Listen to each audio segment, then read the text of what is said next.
I cannot believe that we're already in the back half of 2024. Are you kidding me? But here we are. Before you know it, the calendar will be turning again, and that means we are already getting ready for 2025 conferences, and one that I'm personally very excited to attend again is the Insights EDU conference. If you care at all about growing enrollment and building a student-centered higher ed experience, you really should be at this conference. Registration is now open, so secure your spot while early bird pricing is still available. Visit insightsedu.com for more information and to register. That's visit insightsedu.com for more information and to register. Hey everybody, this is Elvin Freitas, co-founder of the EdUp Experience, and today we are extremely excited to announce our paid subscription service. By subscribing today, you will get exclusive early access to ad-free episodes, extended episodes, bonus episodes, original content. That's right, original content and invites to special events, all while helping to sustain EdUp.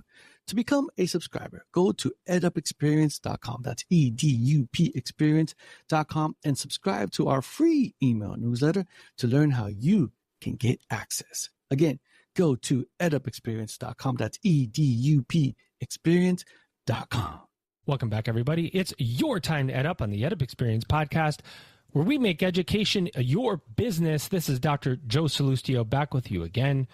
And you know, guys, we're if you listen to this episode or when you listen to this episode, you're probably a week or two into your fall term. It's come together. It's way better than you thought it was going to be, or it's just about what you thought it was going to be, or unfortunately, it's not as good as you thought it would be with students who are coming in your institution. We just saw FAFSA get delayed again. Are you surprised? Probably not surprised at all that we have more delays in the FAFSA. What does that do? Well, it does a lot, right? It does a lot for colleges and universities across the country. If you're having trouble predicting an incoming class, it makes it hard to make some financial decisions, right? Got to see your top line revenue, got to understand that what tuition you have coming in. Students are melting off later, especially for, as we look at community colleges who had, I think, a little bit of a resurgence in the last bit, to put that additional pressure on colleges. It's very difficult. It's a very, very variable time in higher education for the different types of institutions that we have. And we want to celebrate those that we believe are doing great work in higher education. And we have somebody with us today, and we're really excited to talk with her about the work she's doing and how she's been dealing with the challenges faced with, she's a community college leader. Community colleges, like other institutions, but even more so in some contexts, have been faced with incredible barriers and overcome those barriers to serve students continuously. Let's bring her in right now, ladies and gentlemen. She's Dr. DeAnna Burt-Nanna. She is the president at Monroe Community College. DeAnna, how are you? I'm great, Joe. Thanks so much. It's a interesting time. It keeps you on your toes these days, doesn't it? Toes all day long. That's very true. That's an understatement, Joe. Yeah. Well, listen, let's level set for our audience. Tell us a little bit about Monroe Community College. Where are you located? Who do you serve? How do you serve them? Well, wonderful. And again, thanks for having me. It's always a delight to be able to tell the story about who is Monroe Community College. I'd like to think that many of your listeners have heard about us, know who we are. But for those that are being introduced to this amazing institution, we are part of the State University of New York. We're one of SUNY's 30 community colleges, and we're located in Rochester, New York. We have been here in our community serving this institution for over 61 years. Wow. And have made our mark as one of the most innovative community colleges in the country.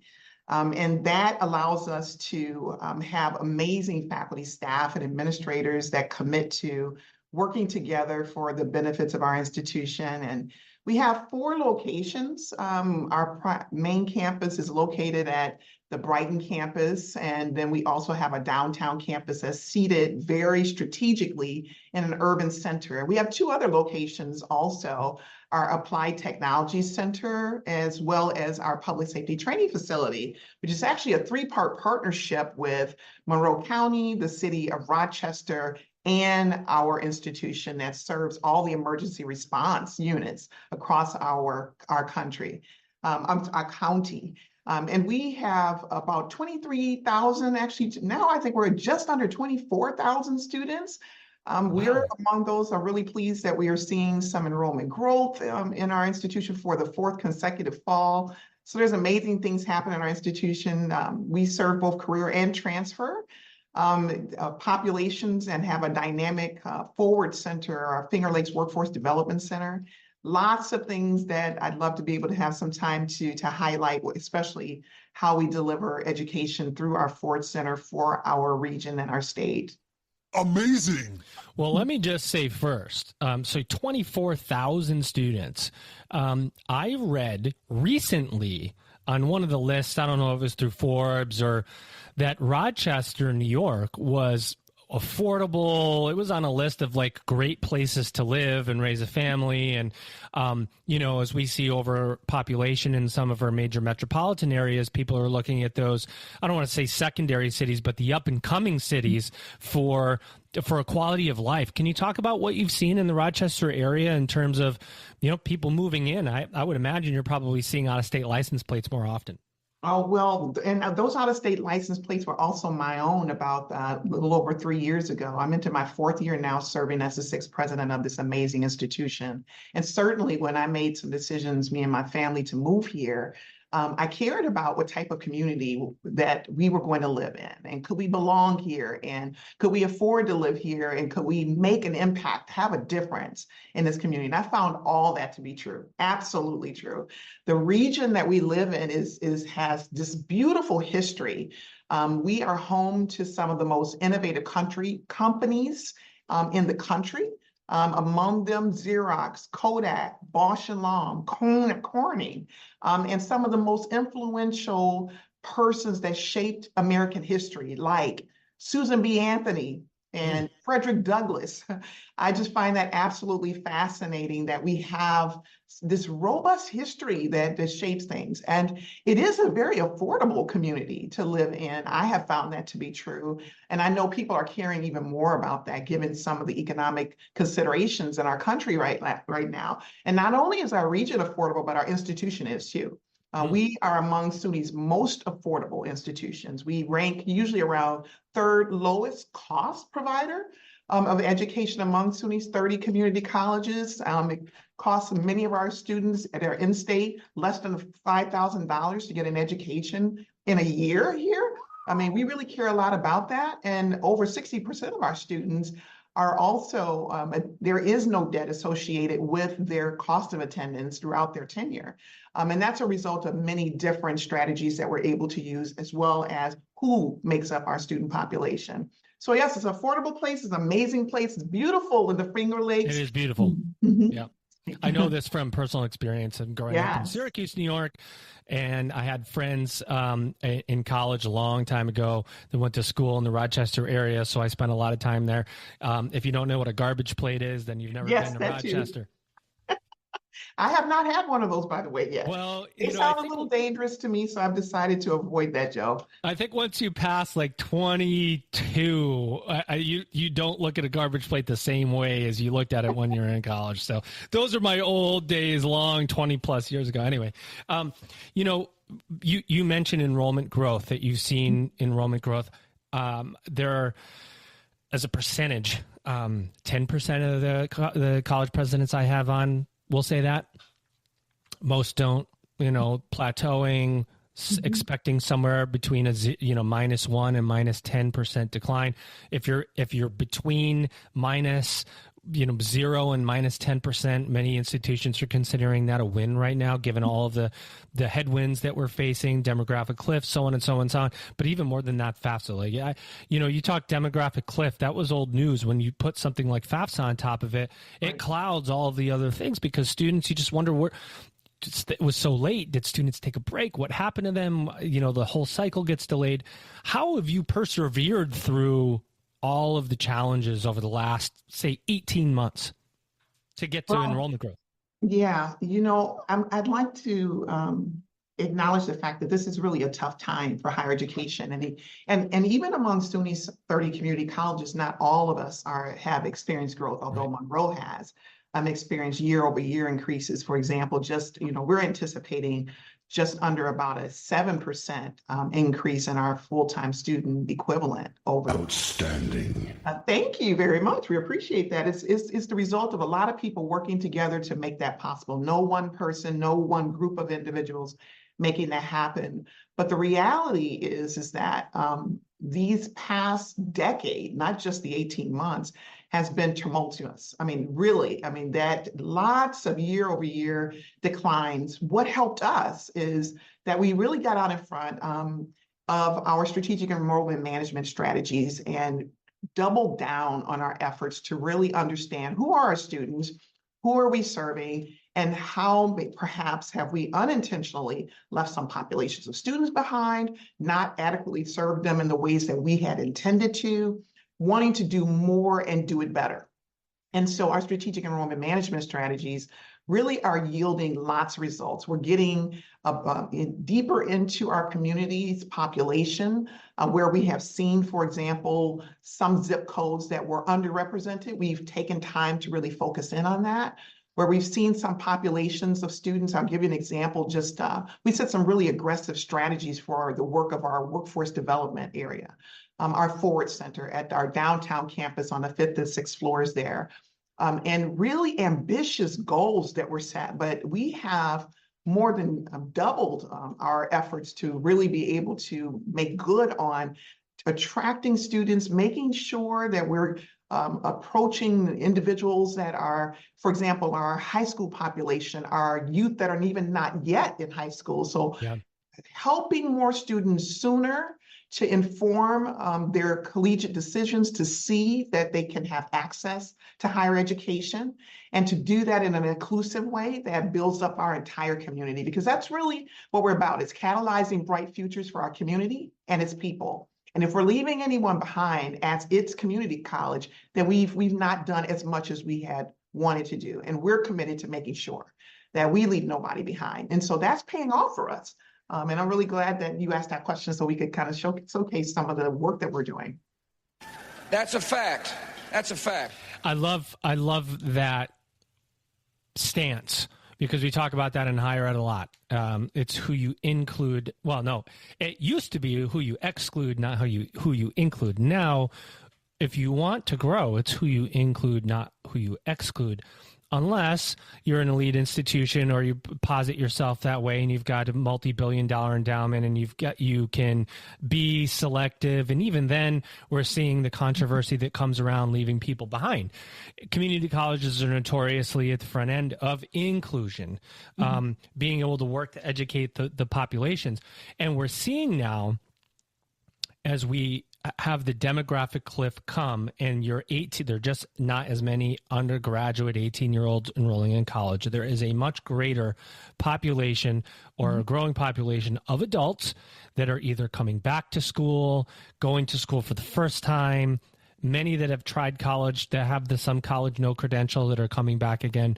And so there is a flexibility that needs to be communicated in higher education of we're there when you need us to be there, we're going to be there. Just like when you need to buy something on Amazon, you can go and get it. How important is the flexibility vibe right now to students, especially as we see an election coming up that always creates a lot of disruption. People are wondering if a recession is going to come. Should they go back to school now? Should I hold off? There's all this decision making that happens for adults. What kind of trends are you seeing? More adults, more and more adults, and those adults are attending part-time. A tangentially related topic to this that you were talking about inclusion. We also want to know, who are those adults? What demographics are they making up, and what ways can we prepare ourselves to be a student-centered college, which is actually one of our strategic directions of Vision 2027, which is our strategic plan. We are right at the corner of becoming a minority serving institution, a majority minority serving institution. And we expect within a year or two after that to be a Hispanic serving institution. In fact, by some statistics, we're already there as a majority minority serving institution. And so those adults are also of a demographic that historically, when you look at the challenges that they need to overcome or the flexibility or the circumstances of life, that we need to be attentive to how we design solutions for them to persevere. A great proportion of our students, about 20% or so of our students, are student parents. We've actually gotten some national recognition about our work with student parents in partnership with Education Design Lab. We set out to have an impact of about reversing some of the the challenges that single mom learners were facing, and had set out to improve that over a period of time by 10%, and we were able to almost double that. 19% better graduation rates by better serving single moms as student parents. And so in partnership, for example, with our foundation, we've looked at strategies of how do we shore up gaps to make it possible for those learners to focus in on life, because as we know, adult students are making difficult decisions. They're not only trying to figure out how do I improve my circumstance, but how do I do that without creating or exacerbating circumstances in my household or my finances or my health in different ways. And so caring for the needs of students, of having our pantries on both of our campuses available to any of them with free food accessible to them, or partnering with our public transit system to make sure that bus transportation and passes for that are free to all of our students to use to get around, not only to and from school, but anywhere they need to go. Is a transportation solution that we're able to provide also for them. And so we're looking at ways that we can design our curriculum and course schedules in many different ways to capture more of that population and make ourselves even more appealing than we already are. And being very sensitive to the fact of knowing who our students are, and not just knowing, but doing something about it. And the other thing, Joe, I don't know if you've heard this statistic about our region. You asked me a little bit about Rochester earlier. And with all of the different historical successes that we've had, there's also one that seems to, a dark cloud that sort of has hovered over our community when it comes to poverty. We have one of the highest rates of poverty of the 75 largest metropolitan areas in this country. And of the New York's highest poverty zip codes, we have multiple in Rochester.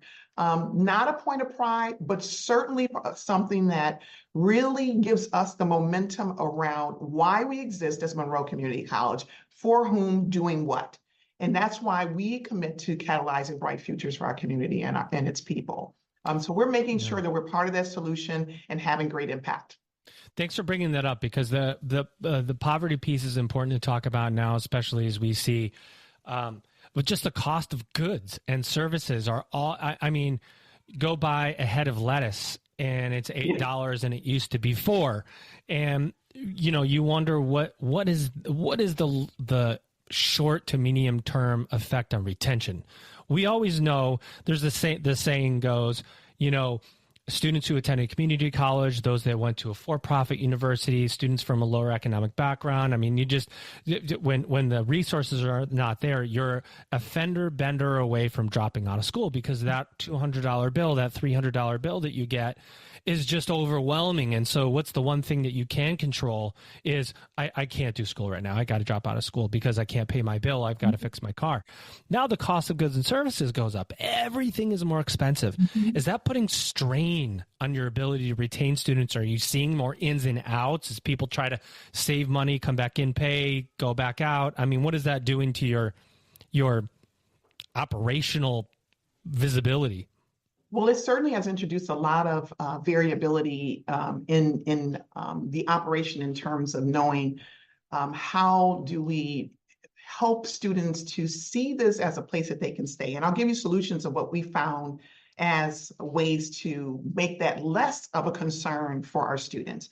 One of the ways that we do that is through emergency grants. And so again, we have probably one of the most phenomenal foundations, and that's really not an understatement. We've actually, our foundation, the Monroe Community College Foundation, has certainly been looked upon by not only Case Institute or AGB and others as like the gold standard of college foundations, of how you operate them, how you focus the attention of them. Our foundation has taken it upon itself in its strategies and objectives to make sure that we close more of those gaps. Most of what we provide in scholarships for our students are need-based. That's a strategy that's intentional. And among those grants and our emergency grants, for everything from a student may have a flat tire, that's all it can take. I mean, you and I may be able to say, I got a flat tire, I'm going to get on the phone, I'm going to call AAA or whoever it is, my insurance. They'll be here within an hour. You call up work and say, I might be a little delayed, I got a flat tire, but I'm on my way.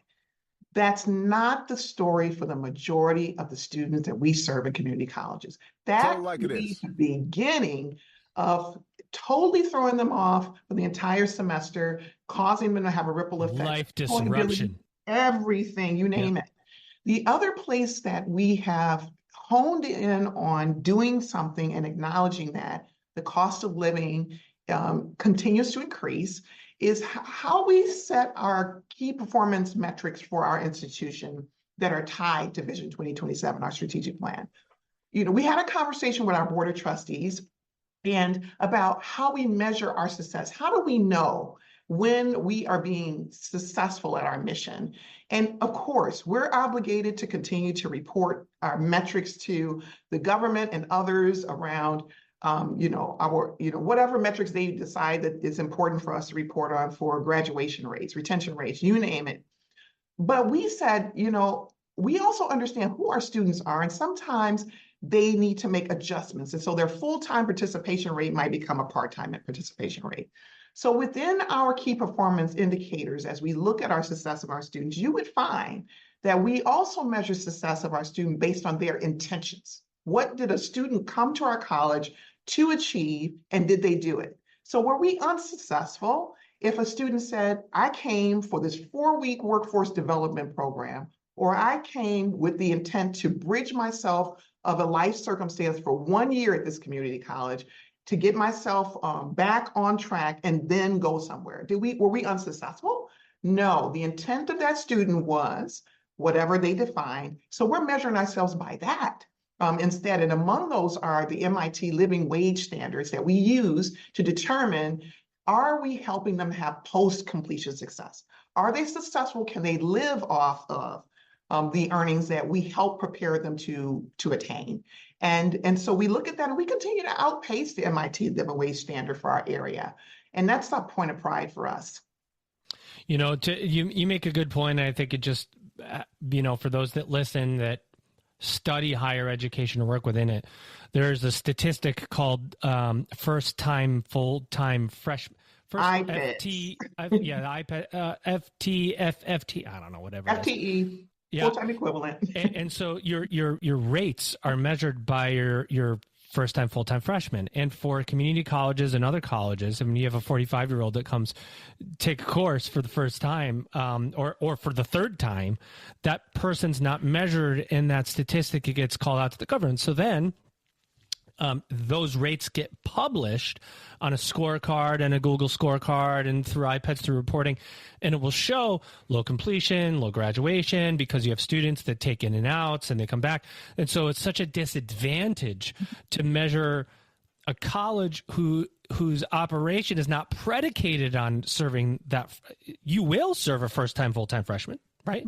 No problem. You probably have many of them, thousands. Yes. But you also have thousands of students that will fit that mold. And so therefore it hurts your ability to get funded, to communicate the success of your college and so many other areas. It's just a travesty that we haven't, with all the smart people we have in higher education, we haven't figured that part out. So to your point, how do we measure the success of a community college if somebody comes in with credit and wants to finish off a certification of some kind. Mm-hmm. And that's the success that what we're not communicating, that we're not able to communicate to the public in the same way with the iPad stats. It's an unfortunate situation, don't you think? Calling all higher ed marketing and enrollment management professionals. Hear, hear. The Insights EDU conference is back. This is your chance to level up your marketing and enrollment management strategies, and the EdUp Experience podcast will be there once again. Join us at the Ritz-Carlton, New Orleans, February 12th through 14th for an unforgettable conference. Registration is now open with early bird pricing. Outstanding. Hey everybody, this is Elvin Freitas, co-founder of the EdUp Experience. Are you enjoying the conversation so far? Good, I hope so. Did you know that you can actually hear this conversation early before anybody else and ad-free, so you don't have to hear my voice during these ads? And did you also know that you could get extended episodes, bonus episodes, original content? That's right, original content and invites to special events, all while helping to sustain EdUp? Well, if you didn't know, now you know. So go to edupexperience.com, that's EDUP experience.com, and become a subscriber today. First, you got to sign up to our free email newsletter, and then you'll find out how to become a subscriber. Again, go to edupexperience.com. I more than think that I know that to be true. It's inconsistent with the very charters for which we were designed to be, as encapsulating of all individuals that have a desire to do better in life, and that we commit to doing all the time. And so we absolutely need to fix and to broaden the definition of what success is. And I like to think that the commitment that we made to set our metrics to define that can become a model, that people can see that. And here again, as one of the nation's most innovative colleges, if we set that metric and we study that longitudinally and we see that this is a way of understanding that, then we can also partner through our governmental relations advocacy to lobby for policy change, to say our students considered us successful based on what they intended to do, and we measured ourselves by that, and look at what we're achieving. I was in a recent conversation with the Harvard Institute. They had a convening at Nova College, and we got into this discussion about looking at economic impact was the bigger conversation. I'll sum it up in this way. And when you think about the way we normally look at economic impact studies, you're often looking at how many people did you put into the workforce and how much did they earn? And then so whatever your public investment was for that, it was a return on an investment. But we don't necessarily look at it more broadly. And I'll give you a couple examples. Do we take into consideration how many individuals started with us and maybe lived below poverty level, relied upon public assistance, and no longer do? Did we look at the correlation between the educational attainment and the lowering of crime rates in a community? Is that not an economic impact in a positive way on a community? So I really think we have this amazing opportunity to redefine how we even talk about our success as a college. Yeah, that's such a good point too, because there is a lot of talk around economic mobility. Mm-hmm. And I know, if you look at U.S. News World and Report, which I personally, my opinion is those rankings don't mean a whole lot, but they're trying to measure economic mobility, but you're right. We don't measure it in ways that really, what about, incarceration rate decline and educational attainment? What are those ways that really are societal? Because if you look at community college, it's exactly what it says it is, community That's college. Right. If you rip it from its community, what happens to that community beyond just basic economics? What happens to crime rates? What happens to homelessness? What happens to, there's so many impacts that go beyond economics sometimes, right? I'm bringing this up because the value of a higher ed degree or value of educational attainment is something that has got some disruption around it. Is a college degree still valuable? Is it still relevant in the marketplace? Do people still need it? And so the reason I bring it up is because a lot of times it's tied directly to an ROI. If I go to school, what's my economic output? there can be more to that long term. It could be 20 years from now. We don't, there's a lot of measurements we don't have. What's your take on it? What are students saying about, should I go to college? Students are saying that I want to do better in my life and I don't want it to take forever, and it needs to be what I know I want for myself. And so you interpret that in different types of ways, but the challenge and the opportunity for us is both, how do we unlock opportunity for all of them, regardless of their intention? Whether it's a 4-week course at our Forward Center that allows for 4 days. I mean, we have courses that are 4 days to meet that need, or whether it's a traditional 2-year associate degree path. Either way it goes, what they want is better for themselves. And so we are part of a network called Unlocking Opportunity. The Aspen Institute College Excellence Program and the Community College Research Center came together to address this very thing that we're talking about here, is how do we appeal to the broader audience and make the case that a post-secondary education has value. There is a value to it. But the value proposition has been a bit skewed because of the way we've chosen to historically define it, that it has to be a certain length of time or you're not truly been immersed enough. And what we know is that we're serving people that come to us with prior learning experiences. Why don't we account for that? Our military veterans, which we proudly serve at our institution and have a growing population, come to us with skills and experiences that should be accounted for, should be honored and taken into consideration, equivalent to, and even oftentimes maybe more robust because they are lived experiences on the job, hands-on training that we need to account for.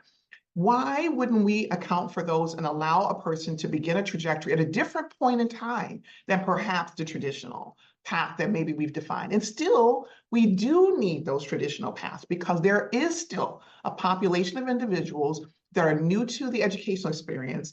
We often serve a lot of first-time students that don't have the history in their families, the first in their families, and they don't have the language and they don't know how to navigate these things, or they may even need some extra assistance to make up for time or the quality of an education that they received prior to joining us.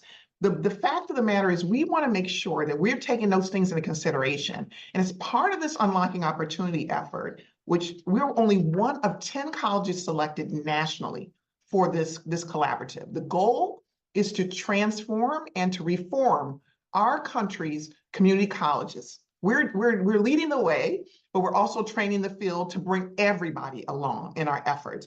And in doing that, we found, in looking at our data, that it was important for us to focus on 3 strategies. One is advising and onboarding, the very thing we just were talking about. What is the advising and the onboarding experience of a person based on what their experience has been, what their individual student needs are? For us, that's part of being a student-centered college.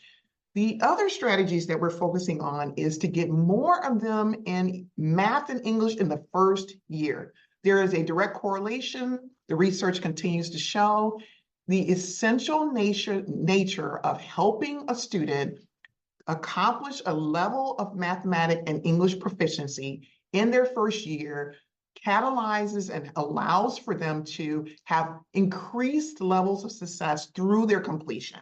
And that's important to us. But we've also complicated this unintentionally across higher education in that we expect for students to figure it out on their own. There's no clear maps that say, here's the path. We didn't provide the accuracy of the GPS experience for them. I can look at my GPS and give from step to step, turn to turn. And it's not that they need us to always be so prescriptive, but they do deserve and need us to be clear. And so we're focusing on enhancing our program maps for our students to say, here is a way to get from point A to point B. And that also includes transferability. We care about that. I said we're both career and transfer. For us, that's workforce. We want to make sure that all of our students are able to succeed. And I want to leave you with a particular example of where I think we're figuring this out. In our optical systems technology program, we have the world's first and only program training students in optics and photonics at the 2-year level. We're now partnering with organizations across this country to help other higher education institutions figure out how to do that. But that program alone has stackable credentials. What do we mean by that verbiage? We mean that a person could start maybe in a course that provided a training or certificate over a course of a few weeks, and then say, I need more than that, or the employer partner with us and them to give them more of education. Continue on. We want you to now get a certificate, maybe a 1-year, 9-month certificate, and to continue on from there. Because remember, I started the conversation earlier talking about living wage and post-completion success. Can people live off of the investment that they make in their education? That's extremely important to us. But we're figuring out how to get that right for people. And our optical systems technology program, which has had almost a 2,500% growth rate from 2015 to 2019, from 5 students then to 129 now. But we're still not meeting the over 500 per year demand of our region. So there's more and more we need to do. And in doing so, we're also focusing on uplifting more females that are now going into optics and photonics, more people of color are going into optics and photonics. We're partnering with our K-12 institutions to start that training while students are still in high school and making that possible. So there's lots of great ways. And that has helped catalyze our work with the Tech Hub on the I-90 corridor. You may be hearing about that too. I like that. We do too. Yeah, talk about the triple P, public-private partnerships. Wow. You know, this is like the community college excels in this area, right? And so tell us about Monroe and what you're doing in the triple P area. Yes, well, that circles back to how we ended up with the Forward Center at our downtown campus. It is a public and a private partnership for our region, and that has catalyzed us getting a distinction that only 12 to 13 regions in this country have been able to achieve, and that's the Tech Hub designation as part of the CHIPS Act. We have really honed in on understanding that in order for us to fully fulfill our mission, we need to understand both what across public entities, and including our governmental partners, as well as private entities like our private foundations, for example, coming together to say, we want to make an investment in this region. We want to do more, and none of us can do it as well as we want to without the other partners. And that's the perfect way for how we were able to achieve the Forward Center, which is one of the state-of-the-art workforce development centers. We have 50,000 square feet. It was initially $11.4 million investment from the state of New York to make it possible to design this. That investment that was made in our institution for the entire region catalyzed and situated us to be prepared for this Tech Hub designation that has come through the federal government's CHIPS Act and in partnership with the state of New York. We expect to produce in our region, Buffalo, Syracuse, Rochester, along that I-90 corridor, back in your hometown area. I love it. We expect to be producing about a quarter of the chips in this entire country as a result of that. How do we do that? Because Monroe Community College was at the forefront of that work, making sure we had that Forward Center in place for this region to be able to deliver the training necessary for us to be able to be those training providers. So we're kind of like the concierge. We're bringing not only our expertise to the training, but we're pulling people together from public entities and private entities to say, what type of training is needed for us to deliver for the microns that have now come to the state of New York and to build these magnificent facilities. How do we do all of that? I hope that addressed some of the things that you were interested in. It's eyes on the present, eyes on the future. Right. Got to have eyes on the future. I'm talking about chips and semiconductors and the technology that's going to be embedded in artificial intelligence and all the other things that we're going to be looking at moving forward. It's critical, and it's refreshing to hear how you're leading the way and contributing to the stomping grounds where I grew up and where I still have family. So it's great to hear that. What else do you want to say about Monroe Community College before we head to a little mini episode? Anything else you want to say about your staff, about programs, about, it's kind of the open mic moment for you, DeAnna. Oh, wow. Well, I started this conversation with our true north, and our true north is catalyzing bright futures for our community and its people. That's only possible together as one, which is another one of our strategic directions for our Vision 2027. That means that people are at the center of this work. That's our administrators, that's our faculty, that's our staff, that's our board of trustees, that's our partners in the MCC Foundation. That's all of us working together for the benefit of our community and its people. And that's the only way we can do that. When I first came to Rochester in 2021, people defined MCC to me as the community's jewel. I just thought that was really fascinating that word would be used, so precious to this community. But I've learned why. Why is this such a jewel in this community? So essential. You touched on some of that a little earlier. It's because we have continued to focus in on our mission. We know exactly who it is that we're trying to serve. We understand and we deliver results all the time because the people come together and make this possible. I just hats off to our amazing faculty and our staff and the administrators and all of our partners throughout our community for how we work together to make good for this community. Very, very proud. Well, hats off to you, an amazing leader. We know how important leadership is in higher education. So important. She's your guest today, everyone. No, she is the best guest for today. Let's just say it that way. She is Dr. DeAnna Burt-Nanna. She is the president at Monroe Community College. DeAnna, it was an honor to have you, and I hope you had fun. Oh, lots of fun. Thanks so much for hosting. Ladies and gentlemen, you've just EdUp.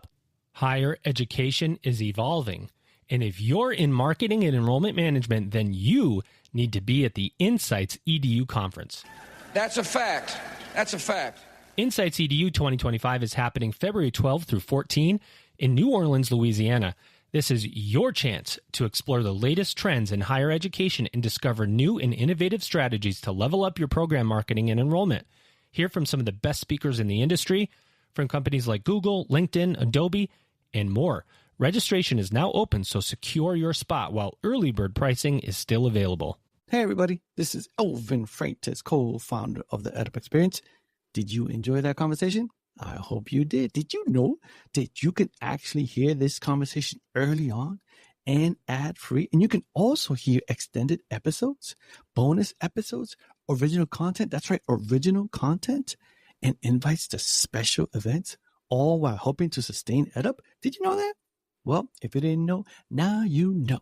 To become a subscriber, go to edupexperience.com. That's EDUP experience.com to subscribe to our free email newsletter to learn how you can get access.